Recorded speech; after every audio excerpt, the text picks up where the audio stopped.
আপনি গণতন্ত্রের কোনো কিছুই জানেন না। পুলিশ দিয়ে আর যা কিছু করেন, আপনি পুলিশ দিয়ে ভোটে জিততে পারবেন না। ইয়াহিয়া পারে নাই, টিক্কা পারে নাই, আপনিও পারবেন না।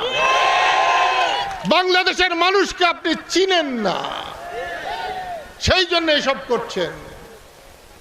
বাংলাদেশের মানুষ যদি একবার ভাবে যে আমরা আপনাদের মানব না, আপনার মাইটা পুলিশ কিন্তু ধরা দেবে না। আমি আপনাকে বলছি, আপনি গ্রেফতার করা বন্ধ করেন, পুলিশি হয়রানি বন্ধ করেন। আপনি যদি ভোট পান আপনি জিতবেন, আর আমরা ভোট পাইলে আমাদের ভোট আপনি চুরি করে নিতে পারবেন না। এবারের ভোট আপনাকে চুরি করে নিতে দেবে না। এবার আপনার ভোট চোর পাইতেও অসুবিধা হবে। কেন্দ্রে কেন্দ্রে মানুষ ভোট দিয়ে আঙ্গুল চুষবে না, চোর ধরার জন্য বসে থাকবে, চোর ধরার জন্য বসে থাকবে। আপনার অত জেল নাই যে সবাইকে আপনি আটকে রাখতে পারেন। আমি শুনলাম একটু আগে, আজকে ৩-৪ ঘন্টা লুহিরিয়াতে আমাদের প্রার্থী লিয়াকতকে আটকে রেখেছিলেন। আপনার একটু লজ্জাও করে না?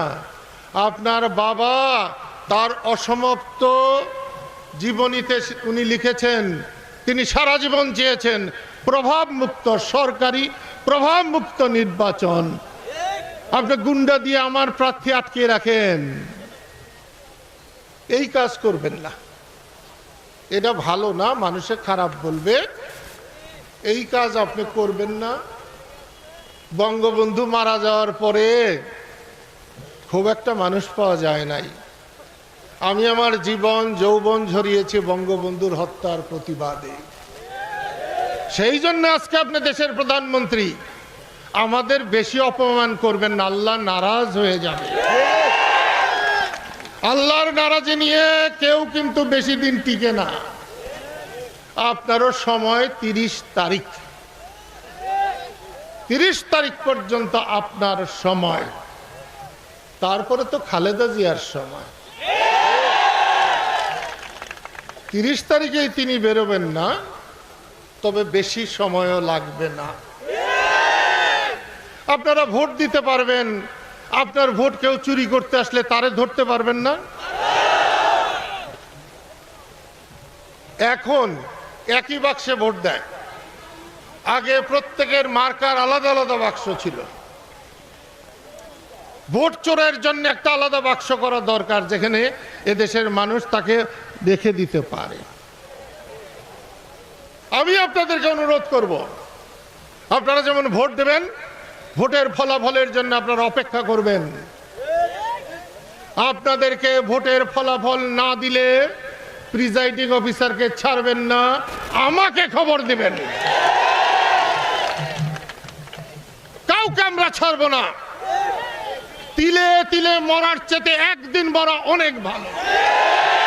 সেই জন্য কালিহাতির মানুষ, আপনারা দেখেছেন আমাদের পিতৃতুল্য লতিফ সিদ্দিকীর গাড়ি যিনি ভাঙতে পারেন, তিনি যদি নির্বাচিত হন, আপনারা কেউ কালিহাতি থাকতে পারবেন না।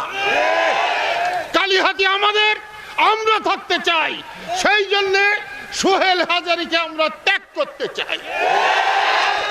সব সময় তার অরাজকতা, এবং এই অরাজকতায় সরকারি ইন্ধন না থাকলে সোহেল হাজারীর মতো মানুষ রাস্তায় থাকে, মাঠে পড়ে যেত, তাকে খুঁজেও পাওয়া যেত না।